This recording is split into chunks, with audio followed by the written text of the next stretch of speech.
नमस्कार दोस्तों, आज यूपी की टॉप 25 बड़ी खबरें लेकर हाजिर हैं, वो भी सिर्फ 10 मिनट में। लेकिन शुरू करने से पहले आप ये वीडियो किस जिले से देख रहे हैं, कमेंट में बताइए, क्योंकि हो सकता है आपकी ही जिले की खबर सबसे पहले हो। यूपी के एक बड़े शहर में घुसपैठियों की पहचान और कार्रवाई तेज की गई है। अधिकारियों को क्षेत्रों की जिम्मेदारी देकर संदिग्ध लोगों की जांच, डॉक्यूमेंट वेरिफिकेशन और निगरानी बढ़ा दी गई है। सीएम योगी के दौरे से पहले पूरी रिपोर्ट तैयार की जा रही है।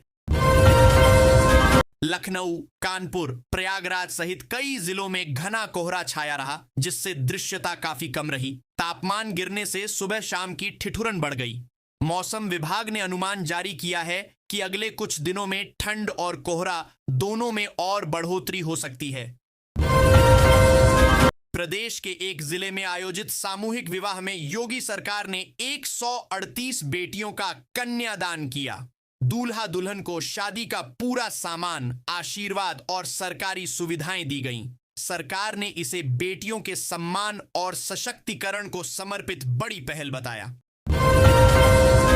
वक्फ संपत्तियों के रजिस्ट्रेशन को लेकर बड़ी राहत मिली है।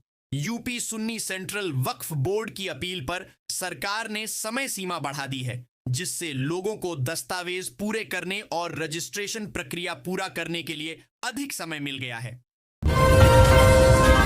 लखनऊ एयरपोर्ट पर 6 दिनों बाद उड़ान सेवाएं सामान्य हो गई हैं। आज एक भी फ्लाइट कैंसिल नहीं हुई, हालांकि एक विमान को डाइवर्ट करना पड़ा। मौसम और तकनीकी कारणों से पिछले दिनों कई उड़ानें प्रभावित थीं। यूपी पंचायत चुनाव की तैयारियां 2 महीने से रुकी हुई हैं। प्रशासनिक अनुमोदन और अंतिम सूची जारी न होने के कारण प्रक्रिया आगे नहीं बढ़ पा रही है। आयोग की ओर से नई तारीखों का इंतजार किया जा रहा है। यूपी बिजली बिल राहत योजना तेजी से लोकप्रिय हो रही है। 3,62,000 से अधिक उपभोक्ता योजना से जुड़ चुके हैं, जिससे सरकार को अब तक 282.91 करोड़ रुपए का राजस्व मिला है। आवेदन करने वालों की संख्या लगातार बढ़ रही है। पायलट ग्रीन हाइड्रोजन परियोजना में आईआईटी का सहयोग लिया जाएगा। इन्वेस्ट यूपी ने जापान में कंपनियों से मुलाकात कर तकनीकी साझेदारी पर चर्चा की। परियोजना से स्वच्छ ऊर्जा क्षेत्र में बड़ा लाभ मिलने की उम्मीद है। लखनऊ में मेयर ने व्यापारियों को सीएम योगी का संदेश दिया कि घुसपैठियों से सतर्क रहें और मकान या दुकान में काम देने से पहले अनिवार्य सत्यापन कराएं। प्रशासन ने व्यापारियों से सहयोग की अपील की है। योगी सरकार लखीमपुर खीरी की 410 ग्राम पंचायतों में किसान पाठशालाएं आयोजित करेगी। 12 से 29 दिसंबर के बीच अधिकारी और कर्मचारी गांव-गांव जाकर किसानों को तकनीक, योजनाओं और खेती से जुड़ी जानकारी देंगे। महिला शिक्षा मित्रों के लिए बड़ी राहत का फैसला लिया गया है। अब उन्हें ससुराल के पास स्थित स्कूलों में नियुक्ति का विकल्प मिलेगा, जिससे लंबी दूरी तय करने की परेशानी और सुरक्षा संबंधी समस्याएं कम होंगी। डॉक्टरों ने एक जटिल सर्जरी में कैंसर से नष्ट हुई जीभ को दोबारा बनाने में सफलता पाई है। मरीज की स्थिति अब बेहतर है और ऑपरेशन को चिकित्सा क्षेत्र की बड़ी उपलब्धि माना जा रहा है। इंडिगो की उड़ानों की संख्या में कमी की तैयारी शुरू हो गई है। कंपनी को 10% उड़ानें कम करने के निर्देश मिले हैं, जिससे आने वाले दिनों में टिकट के दाम बढ़ सकते हैं। विमानन उद्योग में मांग और संचालन लागत बढ़ने को इसकी वजह बताया जा रहा है। प्रदेश में कड़ाके की ठंड के बीच करीब 10 लाख बच्चों को अभी तक जूते, मोजे और स्वेटर की धनराशि नहीं मिल सकी है। बजट और तकनीकी अनुमोदन में देरी के कारण भुगतान अटका हुआ है, जिससे स्कूल गोइंग बच्चों को ठंड से राहत नहीं मिल पा रही है। शिक्षकों की ऑनलाइन हाजिरी के लिए शासनादेश जारी कर दिया गया है। शिक्षा विभाग अब नया डिजिटल प्लेटफॉर्म तैयार करेगा, जिस पर शिक्षक प्रतिदिन अपनी उपस्थिति दर्ज करेंगे। इसका उद्देश्य स्कूलों में पारदर्शिता और जवाबदेही सुनिश्चित करना है। सीएम योगी आज बरेली के दौरे पर हैं, जहां वे विकास परियोजनाओं की प्रगति और कानून व्यवस्था की समीक्षा करेंगे। शहर में सुरक्षा व्यवस्था कड़ी कर दी गई है और पुलिस प्रशासन अलर्ट मोड पर तैनात है। कानपुर में नशीले सिरप की तस्करी के बड़े नेटवर्क का खुलासा हुआ है। जांच में अग्रवाल ब्रदर्स का नाम सामने आया है, लेकिन मामलों में एनडीपीएस एक्ट के तहत एफआईआर दर्ज नहीं होने पर सवाल खड़े हो रहे हैं। पुलिस पर कार्रवाई में ढिलाई के आरोप लग रहे हैं। आज से शहनाइयों की रौनक थम गई है, क्योंकि शुक्र अस्त और 16 दिसंबर से खरमास की शुरुआत हो रही है। आगामी 1 महीने तक सभी शुभ कार्य, विवाह और मांगलिक कार्यक्रम नहीं होंगे। इसके बाद ही फिर से शुभ मुहूर्त शुरू होंगे। एसआईआर जांच में बड़ा फर्जीवाड़ा उजागर हुआ है। एक जिले में 3,27,000 मतदाता लापता और 1 लाख से ज्यादा मृत पाए गए हैं। मतदाता सूची में भारी गड़बड़ी सामने आने के बाद प्रशासन ने सुधार प्रक्रिया तेज करने के निर्देश दिए हैं। कानपुर बांद्रा स्पेशल ट्रेन में मारपीट और पथराव की घटना सामने आई है। पथराव में ट्रेन का शीशा टूट गया और एक यात्री घायल हो गया। रेलवे सुरक्षा बल ने मामले की जांच शुरू कर दी है और दोषियों की तलाश जारी है। सीएम योगी ने कहा कि युवा नशे से दूर रहकर ही अपना और देश का भविष्य सुरक्षित बना सकते हैं। उन्होंने संदेश दिया कि सफलता का कोई शॉर्टकट नहीं होता और मेहनत ही लक्ष्य तक पहुंचने का एकमात्र रास्ता है। गोरखपुर में सीएम योगी ने 2 रैन बसेरों का आकस्मिक निरीक्षण किया। उन्होंने व्यवस्थाओं की जांच की और कहा कि सरकार शीतलहर से जरूरतमंदों को बचाने के लिए पूरी तरह प्रतिबद्ध है तथा किसी भी व्यक्ति को ठंड में परेशानी नहीं होने दी जाएगी। गोरखपुर में सुहागरात पर दूल्हे ने दुल्हन को बताया कि वह पिता नहीं बन सकता। मेडिकल रिपोर्ट में भी यह बात पुष्टि होने के बाद मामला चर्चा का विषय बन गया है। परिवारों में विवाद बढ़ने पर शादीशुदा जीवन को लेकर तनाव की स्थिति बन गई है। सीएम योगी ने एसआईआर को लेकर समीक्षा बैठक की और निर्देश दिए कि पात्र मतदाता हर हाल में सूची में शामिल हों, जबकि अपात्र लोगों को तुरंत बाहर किया जाए। उन्होंने अधिकारियों से किसी भी स्तर पर लापरवाही न बरतने के सख्त निर्देश दिए। उत्तराखंड के राज्यपाल ने गोरखनाथ मंदिर में दर्शन पूजन किया, जहां सीएम योगी ने उनका स्वागत किया और उपहार भेंट किए। दोनों के बीच आध्यात्मिक और सांस्कृतिक विषयों पर सौहार्दपूर्ण चर्चा भी हुई। एक युवक पुलिस चेकिंग का मोबाइल से वीडियो बना रहा था, जिस पर एक दरोगा ने उसे थप्पड़ मार दिया। घटना के वायरल होने के बाद दारोगा को निलंबित कर दिया गया है और डिपार्टमेंटल एक्शन शुरू कर दी गई है। कोहरे के बढ़ते असर के कारण रेलवे ने कई ट्रेनें रद्द कर दी हैं। यात्रियों को सलाह दी गई है कि यात्रा से पहले अपनी ट्रेन की नवीनतम स्थिति की जांच कर लें, ताकि असुविधा से बचा जा सके। हाईवे पर रात में लूटपाट करने वाले 3 लुटेरों को पुलिस ने गिरफ्तार किया है। ये गैंग गुजरने वाले वाहनों को रोककर वारदात को अंजाम देता था। पुलिस ने आरोपियों को जेल भेज दिया है और अन्य साथियों की तलाश जारी है। सेलिब्रिटी के नाम पर चल रही इंटरनेशनल ठगी का खुलासा हुआ है। ठगों ने सोनू सूद और दी ग्रेट खली जैसे बड़े नामों का इस्तेमाल कर विदेशों में लोगों से पैसे ऐंठे। साइबर सेल ने मामले में विस्तृत जांच शुरू कर दी है। यूपी में एसआईआर को लेकर बीजेपी के भीतर चिंता बढ़ गई है। मतदाता सूची में बड़ी गड़बड़ियों के खुलासे के बाद आशंका जताई जा रही है कि पात्र वोटर छूट सकते हैं और अपात्र शामिल हो सकते हैं। पार्टी इसे आगामी चुनावों पर असर डालने वाला मुद्दा मानकर गंभीरता से ले रही है। यूपी में 41,000 से अधिक होमगार्ड भर्ती के लिए 7 लाख से ज्यादा आवेदन आ चुके हैं। भारी प्रतिस्पर्धा को देखते हुए उम्मीदवार दौड़ की तैयारी और जीएस पेपर की रणनीति पर फोकस कर रहे हैं। शारीरिक परीक्षा और सामान्य अध्ययन इस भर्ती की मुख्य चुनौतियां बनी हुई हैं।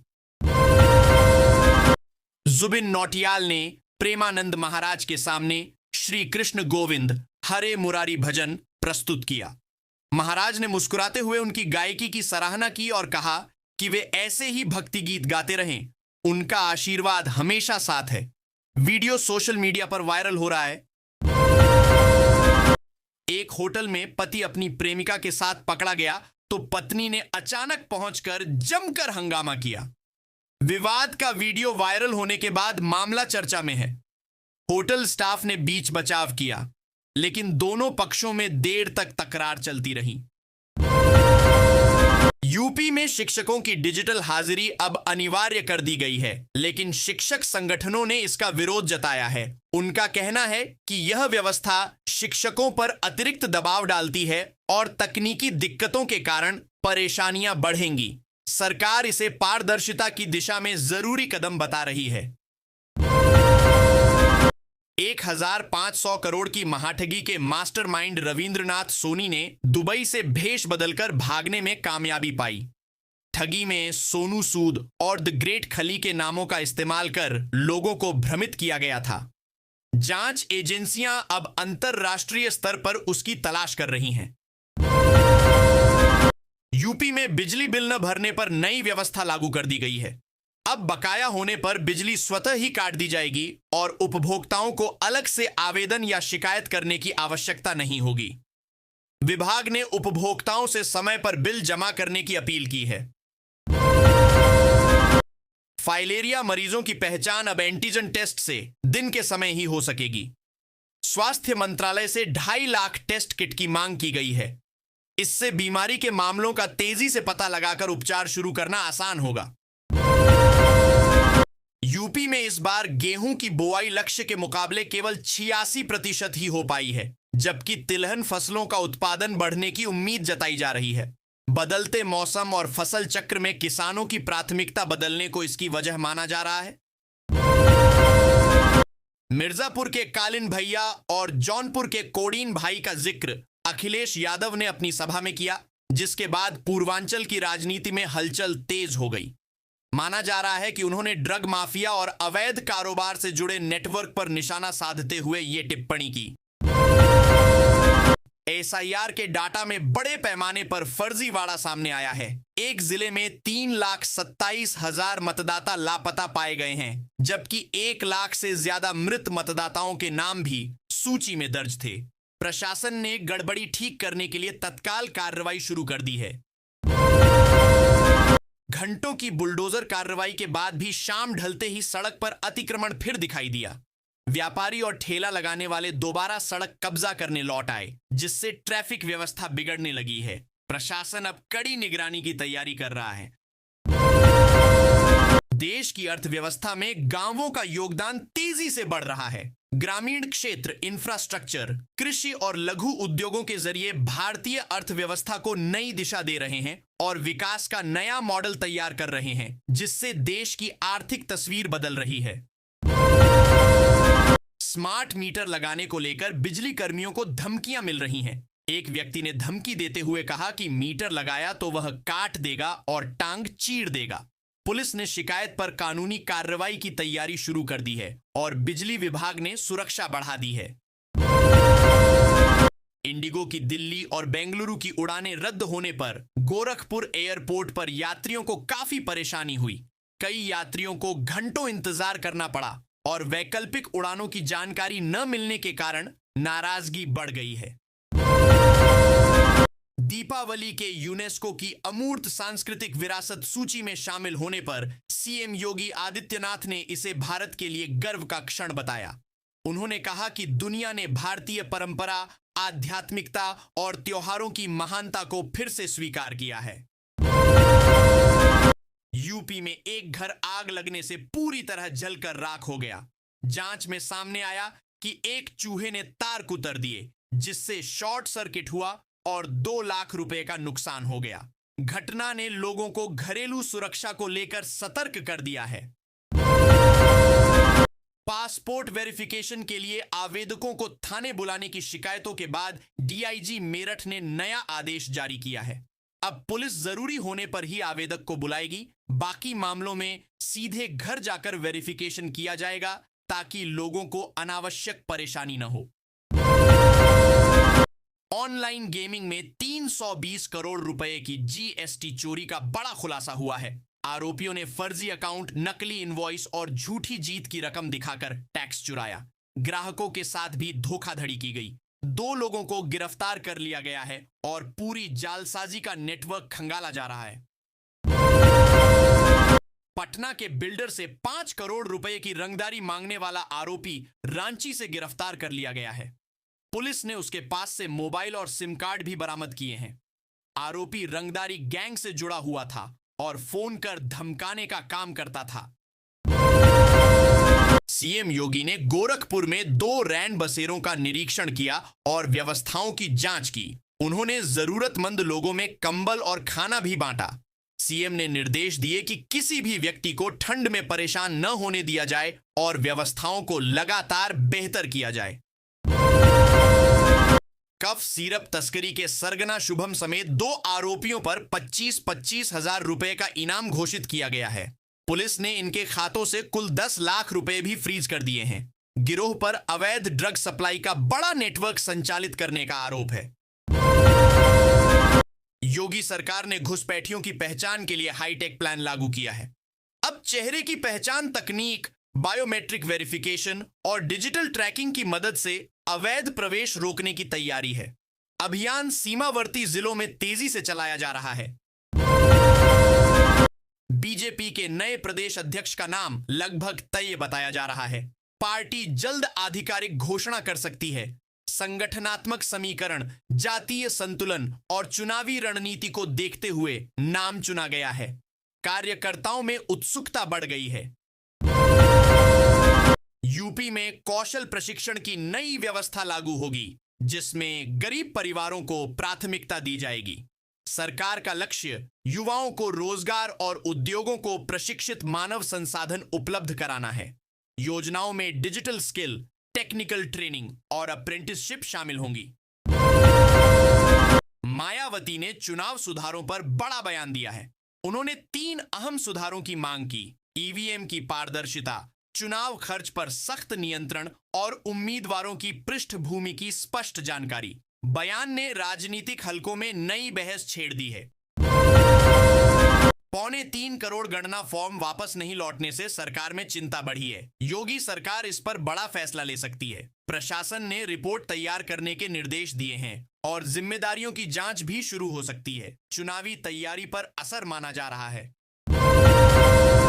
कोलकाता गोरखपुर एक्सप्रेस को अब अस्थायी रूप से बदले रूट से चलाया जाएगा। ट्रेन बलिया, फेफना, इंदारा और बेल्थरा रोड होते हुए गुजरेगी। 2 रूट पर पैच दोहरीकरण के कारण यह बदलाव किया गया है। यात्रियों को नई समय सारणी देखने की सलाह दी गई है। यूपी में एसआईआर का मुद्दा बीजेपी के लिए राजनीतिक सिरदर्द बन गया है। लगातार शिकायतें और विरोध के स्वर बढ़ने से पार्टी चिंता में है। सरकार स्थिति संभालने की कोशिश कर रही है, लेकिन संगठन स्तर पर असंतोष और चुनौतियां तेज होती दिख रही हैं। यूपी में एसआईआर को लेकर भाजपा के भीतर बेचैनी बढ़ी है। पार्टी को डर है कि यह मामला चुनावी समय में बड़ा नुकसान पहुंचा सकता है। विपक्ष इसे मुद्दा बनाकर लगातार हमलावर है, जबकि बीजेपी कार्यकर्ताओं से फीडबैक लेकर रणनीति सुधारने में जुटी है। भोजपुरी स्टार पवन सिंह को धमकी देने का स्क्रीनशॉट सामने आया है, जिसमें बेहद डरावने मैसेज लिखे गए हैं। मामला तेजी से सोशल मीडिया पर फैल रहा है। टीम ने सुरक्षा बढ़ा दी है और पुलिस में शिकायत की तैयारी चल रही है। प्रशंसक भी चिंता जता रहे हैं। सगाई की रात एसपी ऑफिस में बुआ ने अचानक रहस्यमयी लव स्टोरी सुनाकर हंगामा मचा दिया। पुलिस मौके पर पहुंची तो पूरा कार्यक्रम ठप पड़ गया। परिवार 2 तरफा आरोपों में फंस गया और माहौल तनावपूर्ण हो गया। वाराणसी गोरखपुर रूट पर हाइड्रोजन ट्रेन चलाने की तैयारी शुरू हो गई है। IITBHU इस प्रोजेक्ट पर शोध करेगा। यह तकनीक पर्यावरण के अनुकूल होगी और पूर्वांचल में आधुनिक रेलवे सेवाओं का नया दौर शुरू कर सकती है। लखनऊ समेत कई जिलों में घना कोहरा छाया रहा। तापमान में गिरावट से ठिठुरन बढ़ी और विजिबिलिटी बेहद कम हुई। मौसम विभाग ने आगे और सर्दी बढ़ने का अनुमान जताया है, जिसके चलते लोग सतर्क रहने की सलाह दी गई है। इंडिगो ने परिचालन कारणों से 10% उड़ानें कम करने का निर्देश दिया है। इससे कई रूटों पर टिकट के दाम बढ़ने की आशंका है। दिल्ली, मुंबई और बेंगलुरु जैसे व्यस्त मार्गों पर यात्रियों को असुविधा हो सकती है। असमय बारिश के बाद फसलों में नए रोग लगने की संभावना बढ़ी है। वैज्ञानिकों का कहना है कि जलवायु परिवर्तन के कारण रोगों का समय बदल गया है, जिससे किसान चिंतित हैं। खेतों में नुकसान का खतरा बढ़ गया है। प्रदेश में बरेली दूसरा सबसे ठंडा जिला रहा। सुबह शाम चल रही तेज सर्द हवाओं ने जनजीवन प्रभावित किया। तापमान में और गिरावट की संभावना जताई जा रही है, जिससे लोगों की मुश्किलें बढ़ सकती हैं। यूपी के एक जिले में अवैध मतांतरण पर बड़ी कार्रवाई की गई। कई लोगों ने ईसाई धर्म छोड़कर जय श्री राम बोलते हुए सरकारी गवाह बनने का फैसला किया। प्रशासन अब इस मामले की गहराई से जांच कर रहा है।